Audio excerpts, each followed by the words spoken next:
Esta historia fue llevada a la pantalla grande titulada Candyman, en donde una estudiante universitaria llamada Helen Lyell estaba investigando para su tesis sobre las leyendas urbanas. Está especialmente interesada en un mito que ha perdurado en las infames viviendas sociales de Chicago, las torres Cabrini Green. Por esa zona la gente está convencida de que, si dices el nombre de Candyman 5 veces delante de un espejo, aparecerá armado con un garfio en su mano y acabará contigo. Mientras lleva a cabo su investigación, suceden decesos espantosos a su paso y descubre la historia que dio origen a la leyenda, que un artista de diferente raza del siglo XIX llamado Daniel Robitaille se enamoró de una joven blanca a la que estaba pintando.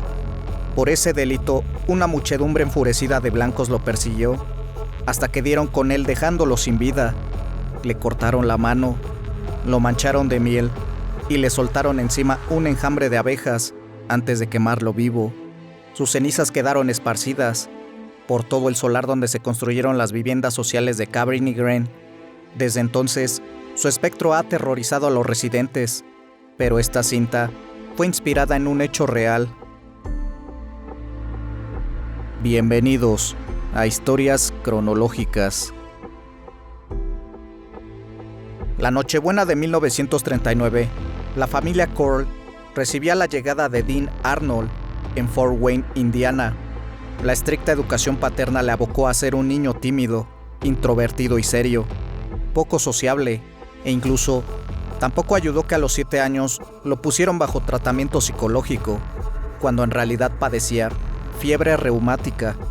Fue durante este periodo cuando sus padres, Arnold Edwin y Mary Emma, decidieron divorciarse en 1946. Primero emprendieron caminos separados, para después volver a casarse y separarse por segunda vez en 1950. Nuevamente, con el divorcio de los padres, llevaron al pequeño Dean junto a su hermano Stanley a vivir en diferentes estados. Finalmente, su madre contrajo nupcias con un relojero llamado Jake West, con quien tuvo una hija con el nombre de Joyce. Corría el año de 1955. Debido al tercer matrimonio, la recién estrenada familia de Dean se inició en el mundo de los dulces. Montaron un negocio llamado Pick and Prince, donde fabricaban toda clase de golosinas. El adolescente empezaba a ser un experto de su manejo con la maquinaria. Además, era hábil en empaquetar los productos. Por su parte, el padrastro trabajaba vendiendo las golosinas a distintos proveedores. Durante 4 años, Dean se ajustó a los estudios en Vidor High School y con el trabajo familiar. Era un estudiante ejemplar. Mostraba buen comportamiento, aunque era algo solitario. Su único hobby conocido era tocar el trombón. En los siguientes años, la familia pasó de abrir una tienda con el mismo nombre que el producto, Pick and Prince. Poco después se separa nuevamente. La madre pidió el divorcio al relojero y más tarde montó su propio negocio, la Corll Candy Company, de la que Dean se convertiría en vicepresidente. Era el año de 1963 y se había instalado en el barrio de Houston Heights. Fue entonces como la primera queja por acoso llegó a la dirección de la empresa. Un trabajador aseguró que Dean se había propasado con él, siendo que la única solución era despedirle. Al siguiente año de este incidente, la Marina de los Estados Unidos reclutó a Dean como reparador de radios y le asignó a Fort Worth, Texas, pese a asegurar que detestaba el mundo militar. Sus mandos solo tuvieron palabras buenas sobre él. Fue cuando hizo su marcha voluntaria, alegando dificultades económicas familiares. Cerraron una etapa de 10 meses que terminó con honores. Según reconoció a su círculo más íntimo, fue en la Armada donde mantuvo sus primeras relaciones con hombres. Al regresar a casa continuó ejerciendo como vicepresidente de la empresa y poco después trasladaron las oficinas frente al Instituto Helms. A la salida de clases, Dean regalaba dulces gratis a los más jovencitos y algunos de ellos los contrató en la compañía. De ahí fue su apodo de Candyman. Fue en aquella época de 1967 cuando conoció a David Brooks, de tan solo 12 años, con quien mantuvo una rara relación. El adolescente veía a Dean como una figura paterna que le cuidaba y cubría sus necesidades, y del cual con quien terminó teniendo relaciones íntimas. Un vínculo similar tuvo con Elmer Henley, A ambos jóvenes les utilizó como cómplices para perpetrar sus fechorías. El modus operandi de Dean Corll era que las víctimas generalmente eran atraídas a cualquiera de los dos vehículos que poseía, una furgoneta Ford Ecoline y una Plymouth GTX o un Chevrolet Corvette de 1969 que se sabe que compró para David Brooks a principios de 1971. La víctima sería conducida a su casa. En varios casos, Corll obligó a sus víctimas a llamar por teléfono o escribir a sus padres con explicaciones de sus ausencias, en un esfuerzo por disipar los temores de los padres por la seguridad de sus hijos. En la residencia de Corll, a los jóvenes se le aplicaba alcohol u otras drogas, hasta que terminaban desmayándose. Se les engañaba para que se pusieran las esposas, o simplemente se los agarraban por la fuerza. Luego los desnudaban y los ataban a la cama de Corll, por lo general a un tablero de madera contrachapada que con frecuencia colgaba de una pared. Una vez esposados, las víctimas serían agredidas íntimamente, golpeadas, torturadas, castradas con cuchillos, navajas de afeitar o tijeras, y a veces después de varios días, privadas de la vida por estrangulamiento o por disparos con arma de fuego calibre 22. También se le habían insertado trapos de tela en las bocas de las víctimas y cinta adhesiva enrollada alrededor de sus caras para amortiguar sus gritos. Sus cuerpos fueron atados en láminas de plástico y enterrados en uno de los 4 lugares: un cobertizo alquilado para botes, una playa en la península de Bolívar, un bosque cerca del lago Sam Rayburn, donde la familia de Corll poseía una cabaña de madera junto al lago, y una playa en el condado de Jefferson. Corll les pagaba hasta $200 por cada víctima que Wayne o Brooks pudieran atraer a su departamento. Antes de enterrarlos en High Island Beach, Dean echaba cal sobre los cuerpos y los envolvía en láminas de plástico atadas, dando así la apariencia de un caramelo. Corll lo tenía todo bien estudiado.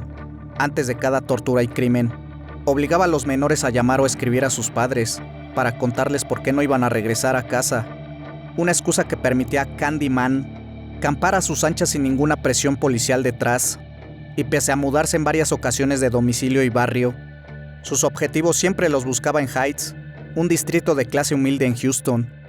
Su primera víctima conocida fue Jeffrey Conen, un estudiante de 18 años, que el 25 de septiembre de 1970 desapareció mientras hacía autostop junto con otro compañero.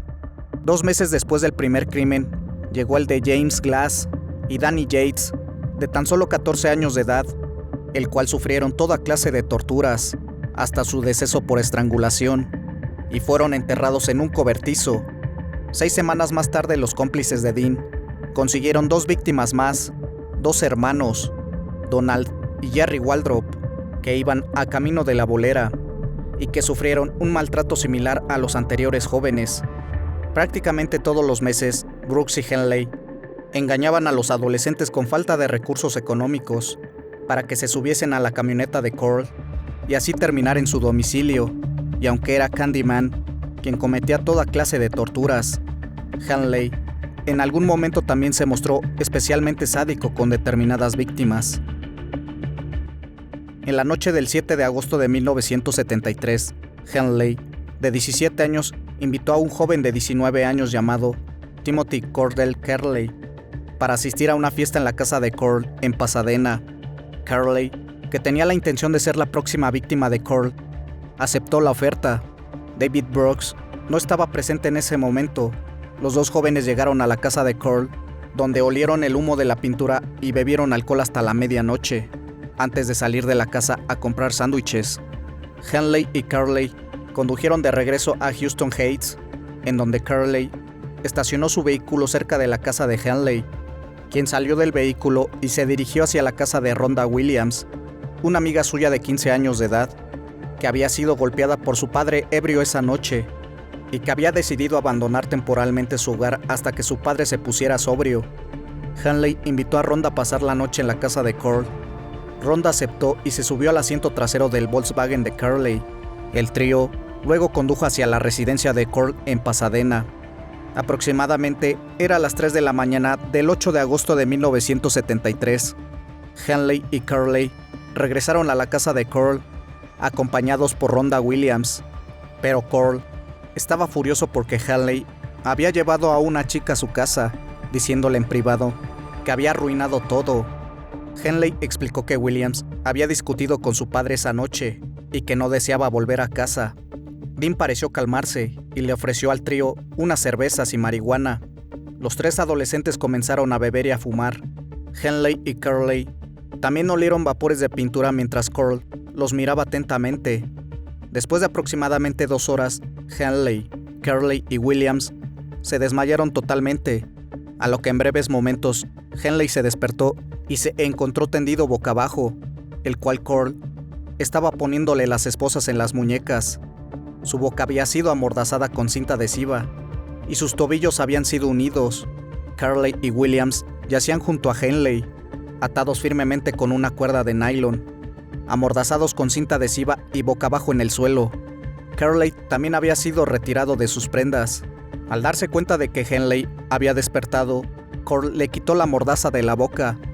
Henley protestó en vano contra las acciones de Curl, de lo cual Dean reiteró que estaba enojado con Henley por traer a una niña a su casa y que iba a terminar a los 3 adolescentes. Después de haber agredido y torturado a Curley, luego arrastró a Henley a su cocina y colocó una pistola calibre 22 contra su estómago, amenazando con dispararle. Henley calmó a Curl, prometiendo participar en la tortura y privar tanto de Williams como de Curley si Curl lo liberaba, mismo que llegó a un acuerdo y desató a Henley. Luego llevó a Curley y a Williams a su habitación y los ató a los lados opuestos de su tablero de tortura, Curley boca abajo, Williams en su espalda.